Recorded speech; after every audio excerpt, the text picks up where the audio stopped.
మనం అనుకుంటే పేదరికం నుండి బయటపడలేకపోవచ్చు అని అనుకుంటాం.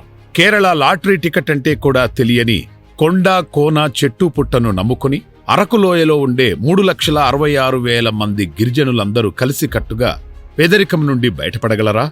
కానీ సాధ్యమైంది. ఒక కల మొలకెత్తింది. అది అరకు కాఫీ కథ.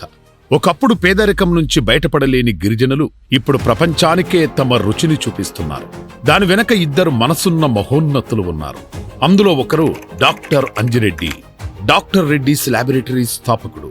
హైదరాబాదులో ఐటీకి ముందు ఫార్మాలో రెడ్డి ల్యాబ్స్ అభివృద్ధి గమనించిన అప్పటి ఉమ్మడి రాష్ట్ర సీఎం చంద్రబాబు తనకు తాను సీఈఓ ఆఫ్ ఆంధ్రప్రదేశ్ గా ప్రకటించుకొని ప్రభుత్వాన్ని కూడా ఆ సంస్థ అభివృద్ధితో పోటీ పడాలి అని పిలుపునిచ్చారు. దేశం మీడియా అంతా ఆశ్చర్యపోయింది. ఒక ప్రభుత్వం అంతర్జాతీయ స్థాయి వ్యాపార సంస్థ అభివృద్ధి రేటుతో పోటీ పడగలదా అని. ప్రైవేటు కంపెనీకి ధీటుగా ప్రభుత్వం పనిచేయాలనే సవాలది.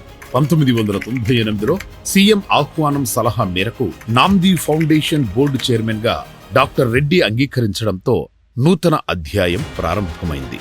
దూరదృష్టి గల సీఈఓ చంద్రబాబు అవసరాన్ని గుర్తించి లాభాపేక్ష రహిత సంస్థగా నామ్దీ ఫౌండేషన్ ను తీర్చిదిద్దారు అంజిరెడ్డి గారు. చంద్రబాబు నాయుడి కళ అంజిరెడ్డి గారి నామ్దీ నాటిన కాఫీ ప్రపంచానికి అరకు మిరాకిల్గా తీర్చిదిద్దారు. ఆ ప్రణాళిక అరకు కాఫీ ఒక్క లోయకే పరిమితం కాలేదు. చంద్రబాబు నాయుడు గారి ప్రభుత్వం గిరిజన రైతులను ముందుకు నడిపించింది. ప్రతి మహానాడులో అరకు కాఫీ రుచి చూపించారు. సచివాలయంలో అందుబాటులో ఉంచారు. కేంద్ర మంత్రులకు బహుమతిగా ఇచ్చి అరకు కాఫీ పేరు దేశమంతా వినిపించారు. కట్ చేస్తే అందాల ఫ్యాషన్ ప్రపంచం అరకు కాఫీ తాగడం ప్యాషన్ అయింది. గిరిజనుల కష్టం ప్రపంచం గొంతులో కమ్మటి అరకు కాఫీ ఆస్వాదనగా మారింది. గడిచిన 2024లో అరకు కాఫీది భారతదేశ కాఫీ ఎగుమతుల్లో కీలక పాత్ర. అరకు కాఫీ ఇప్పుడు ప్రపంచం మెచ్చే రుచి.